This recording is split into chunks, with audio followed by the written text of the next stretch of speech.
বন্ধুরা আসসালামু আলাইকুম। তো আজকে আবার আপনাদের মাঝে একটা ভিডিও নিয়ে আসলাম।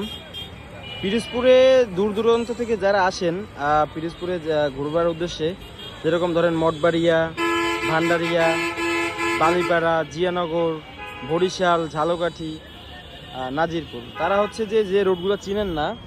তো আমি আপনাদেরকে বলে দিচ্ছি, আহ, ওই যে ওই যে বাসটা দেখতে পাচ্ছেন, ওটা হচ্ছে খুলনার বাস। ওটা থেকে পিরোজপুর থেকে সরাসরি খুলনা যায়। ডানে যে ওই যে রোডটা গেছে, এটা থেকে পিরোজপুর শহরের মধ্যে যায়, যেখান থেকে আপনি চাইলে নাজিরপুর যাইতে পারেন।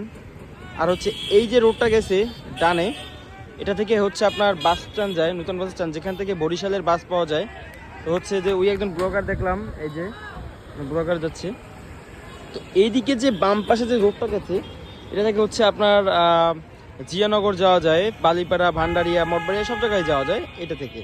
তো হচ্ছে যে যারা না চেনেন তারা আমাদের ভিডিওটা দেখবেন, তাহলে হয়তো বা আশা করি আপনাদের ঘুরতে সুবিধা হবে। সবাই ভালো থাকবেন, সুস্থ থাকবেন। আজকের ভিডিও এই পর্যন্ত। আল্লাহ হাফিজ, আসসালামু আলাইকুম।